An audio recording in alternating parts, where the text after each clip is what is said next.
नमस्कार दोस्तों, मैं मलय लोक कथाओं की श्रृंखला में आज एक नई कथा लेकर उपस्थित हूं जिसका शीर्षक है खरगोश और लालची सौदागर।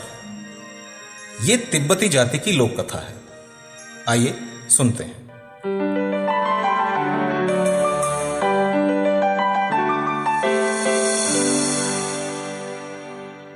एक दिन एक खरगोश ने पड़ोस में रहने वाले कुछ पक्षियों को अपने घर आने का निमंत्रण दिया।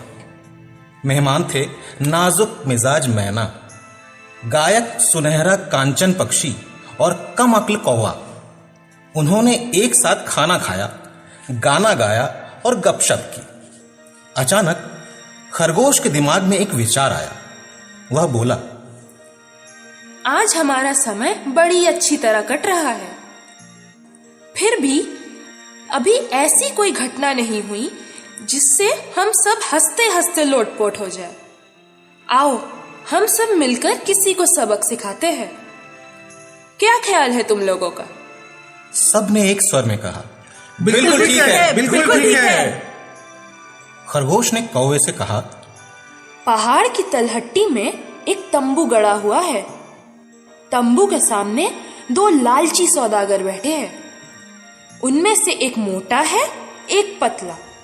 दोनों ही बड़े लोभी हैं। दोनों हर साल हमारे चारागाह में आते हैं और ढेर सारा धन बटोर कर ले जाते हैं। जरा देखो तो, दोनों कितने तल्लीन होकर गिनती चौखट पर हिसाब कर रहे हैं। ये लोग ज्यादा से ज्यादा धन कमाने की तरकीब सोच रहे हैं। कौवे भाई, क्या तुम्हें मोटे सौदागर के सर पर बैठने का साहस है? कौवे ने सोचा, यह कौन सा कठिन काम है, इसलिए वह बोला, क्यों नहीं, ये तो मेरे बाएं हाथ का खेल है। खरगोश ने कहा, अगर तुम उसके सर पर बैठने की हिम्मत करो तो हम सब इसका आनंद उठा सकेंगे। लेकिन याद रखना, जब तुम पहली बार मोटे सौदागर के सर पर बैठोगे तो वह कहेगा, ओह मैं कितना बदकिस्मत हूं, मेरे सर पर कौवा बैठ गया है, इसको फौरन भगा दो।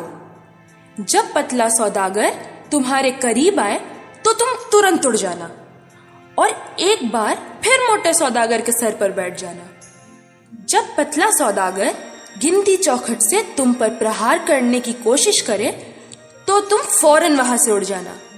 तब देखना क्या गुल खिलता है। सब लोग तमाशा देखने निकल पड़े।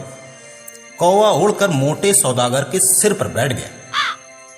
सौदागर ने अपना चेहरा ऊपर उठाया और चिल्लाया, ओह, मैं कितना बदकिस्मत हूं, मेरे सिर पर कौवा बैठ गया, इसे फौरन भगा दो। पतले सौदागर ने अपने बही खाते से कौवे को उड़ा दिया। कौवा कांव कांव करता हुआ मोटे सौदागर की गंजी खोपड़ी के चारों तरफ चक्कर काटने लगा। मोटा सौदागर नाक भौं सिकोड़कर पतले सौदागर के पास जा बैठा और फिर एक बार गिनती चौखट पर हिसाब करने में तल्लीन हो गया। कुछ समय बाद कौवा फिर एक बार मोटे सौदागर की गंजी खोपड़ी पर बैठ गया। सौदागर फिर चिल्लाया, ओफ, मेरी किस्मत कितनी खोटी है, कौवा फिर एक बार मेरे सिर पर बैठ गया है। क्या तुम्हें दिखाई नहीं दे रहा? तुम इसे मार क्यों नहीं रहे हो? इस दुष्ट को मौत के घाट उतार दो। मोटे सौदागर का गुस्सा देखकर पतला सौदागर घबरा गया। गिनती चौखट कौवे पर दे मारा, लेकिन गिनती चौखट कौवे को लगने के बदले मोटे सौदागर की गंजी खोपड़ी पर लगा और वह चारों खाने चित्त हो गया। पक्षी पेड़ पर बैठे तमाशा देख रहे थे। वे सारे हंसते हंसते लोटपोट हो गए। खरगोश भी बेहद खुश हुआ और घास के मैदान में कलाबाजियां खाने लगा।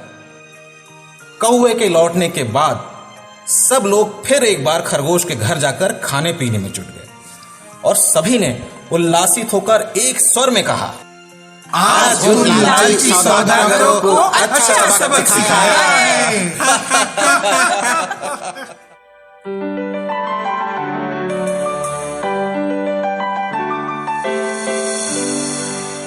तो दोस्तों, ये लोक कथा आपको कैसी लगी हमें कमेंट बॉक्स में जरूर बताइए। इसमें कथावाचक और कौवे की आवाज है मलय की यानी मेरी, खरगोश की आवाज है श्रेया की, मोटे सौदागर की आवाज है शैकत की। पार्श्व संगीत परिकल्पना, थंबनेल डिजाइन तथा एपिसोड संपादन शैकत। कुछ अनोखी और अनसुनी लोक कथाओं को सुनने के लिए हमारे YouTube चैनल बिंदास टॉक के साथ साथ बिंदास स्टोरीज को सब्सक्राइब करना नहीं भूलिएगा। पसंद आए तो लाइक और शेयर करिएगा ताकि ये ज्यादा से ज्यादा श्रोताओं तक पहुंच सके। इसे और अधिक बेहतर बनाने के लिए आप अपने सुझाव हमें भेज सकते हैं। एक नई लोक कथा के साथ हम फिर हाजिर होंगे। तब तक सुनते रहिए बिंदास स्टोरीज।